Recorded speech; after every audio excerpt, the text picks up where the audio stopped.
Everyday, ordinary people in the CSRA do extraordinary things to serve our community. Each month, News Channel 6 recognizes these outstanding volunteers with the Giving Your Best Award. Do you know an everyday hero who goes the extra mile to help others? Nominate them for the Giving Your Best Award by visiting WJBF.com and filling out the entry form. Sponsored by Science Co., Piedmont Augusta, Security Federal Bank, and News Channel 6. WJBF News Channel 6 wants you to join our team. We're looking for talented applicants in a variety of fields. To see a current list of job openings, visit WJBF.com/workforce6. Join our team today. Get clear, accurate stories that don't waste your time at WJBF.com. The Live Viper 6 Skyview Network, sponsored by Terry Lambert Hyundai. It is another hot and humid day. We still have a few storms around, but definitely not as much rain as we've had lately. And over the next couple of days, those rain chances continue to go down. I'll have more details coming up. Now on News Channel 6 at 5, funding approved to renovate 2 Augusta apartment complexes. How the money will be used to repair the Bon Air and Richmond Summit. Also ahead, the latest on an Aiken County murder. We're going to hear from the Sheriff's Office on that investigation. And cracking down on opioid trafficking in Georgia. Why the Attorney General is declaring a war on fentanyl. As your news at 5 starts now. Live from Television Park, this is WJBF News Channel 6 at 5. Good evening, everybody. I'm Brad Means. And I'm Jenny Montgomery. We'll get to those top stories in a moment, but first, let's check in with Chief Meteorologist Jenna Petracci for a check on the weather. Well, guys, it's definitely another hot day, but we don't have nearly as much storm activity as we had yesterday. Around this time yesterday, we were starting to see some strong storms develop, but right now we have some weaker storms, and that's anywhere from around Jefferson County down to Johnson County. Notice the metro is completely dry, looking good in Richmond, Aiken, to the north of I-20. But let's take a closer look here around the border of Jefferson, Emmanuel, and Burke. Check out all this lightning, 34 strikes within the last 5 minutes alone. Also, the potential of some gusty winds up to around 30 miles per hour, but there's no special weather statement or severe thunderstorm warning within that storm. We do have those flashing polygons out to our west and south, though. That's where most of the activity is. Notice some of these polygons indicating the wind gusts up to 40 to 50 miles per hour on top of the heavy rain and lightning. So as we go into the next couple of hours, still a chance of storms, but for the most part, it's a pretty nice day. Looking good on our Terry Lambert Hyundai Skyview cam over the river. Beautiful view, just some puffy cumulus clouds. Temperature is sitting in the low 90s, but some upper 90s as well. 91 in Augusta, 95 in McCormick. Millen, you're at 97 degrees. Wrightsville at 92, 95 in Lincolnton, and 96 in Saluda. And of course, with the dew points being very high, the heat index is into the triple digits again, at least for most of us, sitting at 99 in Augusta and Aiken, but 104 in Waynesboro, 100 in Allendale, and 102 up in Lincolnton. The winds are coming in from the southwest, a little bit breezy up to 8 miles per hour in Thompson, but overall pretty light winds. And the rest of tonight, we'll see a southwest breeze, temperatures in the low 90s, and that chance of storms just over the next couple of hours. Now, coming up, I'll have a look at the forecast through the weekend because we will continue to heat up, and eventually we'll see more rain this weekend. But back to you. All right, Jenna, thank you so much. Coverage you can count on continues with Augusta City leaders approving a resolution that would provide much-needed help to 2 apartment buildings. This would issue millions of dollars in bonds going toward renovations at the Richmond Summit and Bon Air apartments. Graham Lee joining us live now from Broad Street. And Graham, I know you talk to people who live in those complexes to get their thoughts on this. Right, Jenny, I did. And residents from both Richmond Summit and from Bon Air Apartments have not been happy with living conditions in the past. City leaders have heard their concerns and they are now taking action. Mayor Johnson and commissioners approving a bond agreement at Tuesday's meeting to finance renovations at both buildings. An outside organization is taking over the project to issue the bonds, and they tell city leaders and commissioners that they won't have any involvement except just letting them do their work, so they won't have to repay the bonds either. This will send $20 million in upgrades to Richmond Summit and $28 million to the Bon Air apartments. And I talked to residents from both apartment complexes, and they tell me the help has been a long time coming. We need it. We need it. You got it. You do everything else. Why not help us? To help ourselves. So if they could help us, please help us. I think that is absolutely wonderful. This is a historic building. It needs to be maintained and saved. So we did reach out to city leaders along with the Housing Authority, and we have yet to hear back at this time, but we will go into more detail about the plans coming up in the next hour. For now, live in Augusta, Graham Lee, WJBF, News Channel 6. All right, Graham, thank you. Richmond County investigators need your help to find a murder suspect. They're looking for 44-year-old Sean Walker in the shooting of 3 people in May of 2023. It happened on East Taylor Street. Investigators say 29-year-old Shaniqua LaFavor, 35-year-old Darius Mayo, and an 11-year-old child were all shot at least once. LaFavor was pronounced dead on the scene. Walker's considered armed and dangerous. Charges now upgraded in the death of an Augusta toddler. Denacia McClennan was arrested and charged with child cruelty after the death of 2-year-old Rayshawn Roberts. Roberts pronounced dead at the hospital after being left in a tub, investigators say, unattended for 10 minutes, then being found unresponsive. And today, deputies did announce that McClennan's charges will be upgraded to murder. An investigation continues in Aiken County after a man was shot and killed 2 weeks ago. Aiken Bureau Chief Sean Kapitstock has the latest. We do believe that this is involving some type of gang activity. The intersection of Edgefield and Belvedere Clearwater Roads near Talknow Cellular and Belvedere looks different now. On July 17th, 27-year-old James L. Wright Jr. was shot and killed there. Our cameras were rolling during the initial investigation.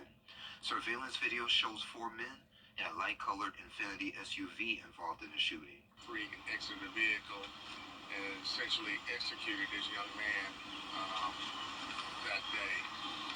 Then they fled in a silver-colored vehicle in an unknown direction. Police released a photo of a person of interest who was there, but not considered a suspect. This incident occurred. Investigators have spoken to neighboring businesses and obtained evidence from various locations. Captain Abdullah mentions the possibility of related incidents. But we do know that when there's sometimes a gang activity or a crime like this happen, there's times that other shooting incidents may occur that could be associated with the original incident. He also says a major challenge is the reluctance of people to come forward, possibly due to the fear of retaliation. We understand, because those are the neighborhoods that they're having to live in, and many of us live in those neighborhoods as well. And of course, anybody that has any information, no matter how small it is or where that detail is, we encourage them to reach out to the sheriff's office. Right now, we're told evidence is still being processed, information is being analyzed, and witness statements are being reviewed. The suspects are considered armed and dangerous. If you have any information, contact authorities. In Belvedere, I'm Aiken Bureau Chief Sean Kapitstock, WJBF News Channel 6. Augusta commissioners refusing to reimburse the mayor for credit card spending. Attorney General Chris Carr and other members of the statewide opioid task force gathering today at Augusta University. They're declaring a war on fentanyl. Hannah Latier shows us how. Last fall, about 15 pounds of fentanyl were seized in a single operation in Augusta, which is enough to kill 3.5 million people. It's being called a weapon of mass destruction, and the task force has come up with ways to combat it. When I see this room, I see hope. State and local leaders, law enforcement officials, Augusta University academic leaders, and other specialists presenting their findings, stressing that communication needs to be had between social sectors to end the opioid crisis. We know that the opioid epidemic knows no geographic, demographic, or economic boundaries. So we've got to get all over the state, getting folks talking about the issue of the opioid crisis. Department of Public Health statistics show from 2019 to 2022, fentanyl-involved overdose deaths in Georgia increased by more than 300%. One approach to the problem is Augusta University chemists inventing a drug-detecting car. We've manufactured instruments that will be able to not only look for the fentanyl itself, but where it came from, all in the headspace or in the air above it.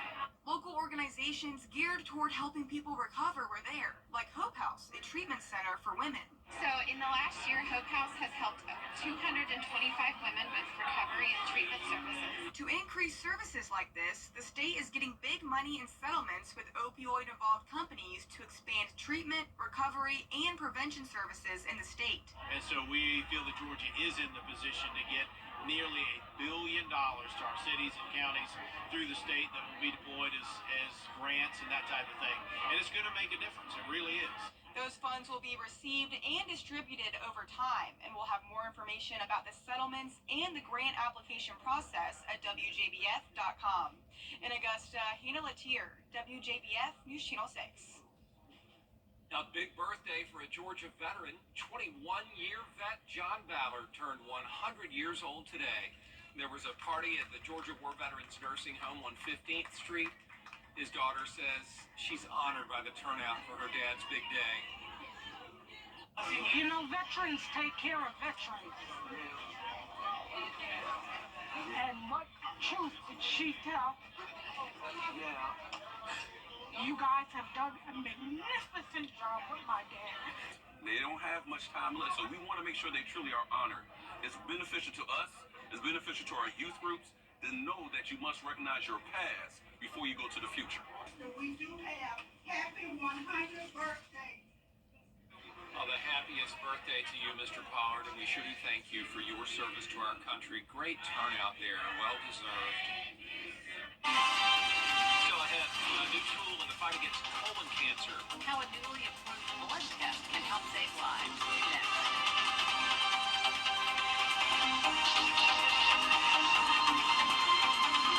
And can you believe that we got nearly 10 inches of rain for the month of July? Well, we're going into the month of August on a bit of a drier note. Then rain gets picking up this weekend. Stay with us for more details. He's freaking us. Prices. The FDA has approved a blood test that can detect colon cancer early. Yeah, it's a test that makes it easier for patients to be able to screen for the disease. Morgan Francis reports. Almost all colorectal cancers are preventable. On any given day, Dr. Christian Brown could go from office visits with patients to treating colorectal cancer through minimally invasive surgery. Roughly 1 in 25 people have an overall lifetime risk of developing colorectal cancer. However, Dr. Brown says regular screening reduces that dramatically. The most important thing for patients to know is that it's treatable if you catch it early enough, so show up for your routine colonoscopy. Less than 60% of patients who are candidates for colonoscopies actually get the screening. But now a new FDA approval could pave the way for an easier option. It's called the Shield blood test. It starts detecting cancer when polyps that look like this start to develop. During that process, the colorectal cancer starts to release little pieces of DNA into your bloodstream called microDNA, which are sometimes detectable with specific blood tests. Research by the New England Journal of Medicine shows the Shield test was 83% effective at detecting colon cancer. However, it isn't as thorough as the gold standard colonoscopy, which can catch polyps before they turn cancerous. The blood test might be more convenient, though, for patients who don't go in for their routine screenings, possibly those who can't take time off work. Currently, the test is available, but without the FDA's approval, it costs almost $900 out of pocket. With FDA approval, that is going to make it more accessible for insurance companies to start paying for that test, reduce the cost to the patient at the end, and we may start to seeing that more frequently in the future. Pretty exciting, really. Still ahead, a horse rescued from a pool in Ohio. We're going to hear from a man who caught it all on tape after the forecast from Jenna. Weather headlines on WJBF News Channel 6. Brought to you by Hickson Roofing. If your roof needs fixing, call Mr. Hickson. Reloading. Now, your most accurate weather and forecast with WJBF Live 5/6. Good Wednesday evening. A little bit stormy for some of us here in the CSRA, but not a complete washout. Most of the activity is to our west and also down towards the south. Some storms definitely producing some gusty winds, frequent lightning, and heavy rain. And we do have one strong storm over us now. Actually, another smaller area as well developing in parts of Burke County. Main areas here around Jefferson down to Johnson County. We have a line that's producing lightning. Not seeing any lightning within this cell, but that could change. This is around Sardis and Burke County. Definitely some heavy rain getting dumped down now. Also headed towards Girard as well. Then as we go down towards the southwest, we have a lot of lightning here around Midville. So this is the border of Jefferson, Burke, and Emmanuel County. There's Swainsboro down here. This storm is overall moving down towards the southeast, so some of it could impact Swainsboro. You can definitely see that storm here on our Terry Lambert Hyundai Skyview cam. Check out this awesome view. You can see that storm developing and getting stronger. 91, feeling like 99 degrees. So on top of the storms, it's a very hot and humid day. Very hot way to end the month of July. Northeast wind coming in at 6 miles per hour. Temperatures are in the low 90s for the most part, but we do see 95 up in Lincolnton and also down in Millen. As for the chance of storms tonight, there will be very isolated, so not a washout, but just some pop-up showers and storms that could get strong to severe. There is that marginal risk of damaging winds, and also around half our area under that marginal risk tomorrow. So a very, very low chance that these storms were to become severe. The main story tomorrow is once again going to be the heat. Our western counties in a heat advisory from 10 a.m. to 9 p.m. on Thursday for that heat index up to 108. Starting out tomorrow in the 70s, actually plenty of sunshine throughout the day, but then of course some areas could get impacted by the storms primarily in the evening, and then of course we'll start to see more cloud cover if that were to happen. And then a chance of rain up to 50% for your Saturday, 40% for Sunday, so scattered showers and storms as well. And the temperatures will cool back down a little bit into the low 90s after heating up tomorrow and Friday. Heat index from 100 to 105, so a little bit less likely that we'll see a heat advisory on Saturday and Sunday. We'll be monitoring for that. And then tonight at 6 p.m. you can still see those spotty showers and storms around, but we're pretty much done with it by around 8 o'clock. Tonight will be a nice pleasant night, just feeling pretty muggy outside. So we'll continue to see this trough of low pressure across the two-state over the next couple of days. That's the reason for the storm chances lingering, so you can see throughout the daytime here Thursday and then again Friday some afternoon storms possible, and then we'll be watching this cold front, and that's what will bring the higher chance of rain over the weekend, and then eventually the slightly cooler temperatures. Also watching the tropics very closely, we have this potential area development at a 60% chance. Very slow development here. It's something we'll be watching very closely as we go into the weekend, and next week could potentially impact our forecast. But of course, there's a lot of uncertainty there. Our lows tonight will be in the low to mid 70s, and our highs tomorrow will be in the upper 90s. 97 in Augusta and Aiken. That 10-day forecast showing 97 again for your Friday. Very hot start to the new month. Just a 30% chance of rain each day, and then the rain chances go up over the weekend as those temperatures go down just a bit. All right, thanks a lot, Jenna. We appreciate it. A horse in Ohio making his way into a woman's pool after it escaped its pen. The woman had to call firefighters when the horse couldn't get out of the deep end.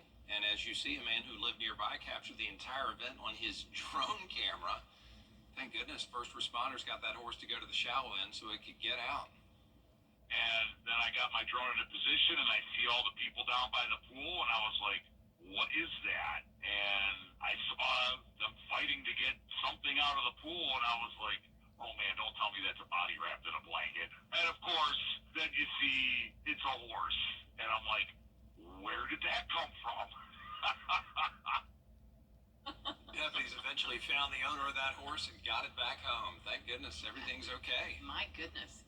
Up next, a fan favorite minor league baseball employee riding into the sunset. We'll say goodbye to Layla the Bat Dog after the break. It's hot outside and the deals inside Weinberger's Furniture are even hotter. It's time for Weinberger's Summer Savings. Oh, you mean people want more top quality, famous brand furniture at sale prices too low to mention? Exactly. That's good news for all of Middle Georgia. Our floor samples are at great discounted prices. Save now on bedroom, dining room, living room, home office, and patio furniture. Don't miss these summer savings now at Weinberger's Furniture and Mattress Showcase. WJBF 6.2. A minor league baseball team in Florida is sending a fan favorite employee off into retirement. Layla the Bat Dog is calling it a career after 6 seasons. Danny New has the story. For the final time this past week, the Clearwater Threshers' nationally beloved bat dog, Layla, retrieved the lumber. And was that emotional? Yeah, it was emotional. I think we were more overcome with happiness. For the past 6 seasons, Andrew here had been bringing his now 13-year-old best pal to help out this Philadelphia Phillies minor league team. The fans love her. The team loves her. She's as part of our staff as anyone else is. But this is how the Threshers first found out about Layla back in 2018. When she went viral online for fetching Andrew a cold one from the fridge. We could all use a Layla. She was always bringing me tools or bringing me different things. Over the past 6 seasons, Layla has become a celebrity around Western Florida. Andrew says he gets frequently stopped on the beach for pictures, and one time, top Phillies prospect Justin Crawford actually got booed by the crowd for unknowingly picking up his bat. Sorry, her bat. Layla takes it from him and starts coming back to the dugout, and the crowd erupts. And even though Layla may now be done volunteering on the diamond, the torch/bat will actually soon be passed to her adoptive sister, Lucy. Andrew is currently training her for next season. Layla's little sister wants to do everything that Layla does, thinks Layla's the coolest dog in the world. So we're happy to continue on to do it with Lucy. Well, there's an offer to come here on News Channel 6. We hope you'll keep it here for News Channel 6 at 5:30. A lot more coverage you can get. Dee will be here after the break. She'll tell you the latest on the action in Paris in the Olympics.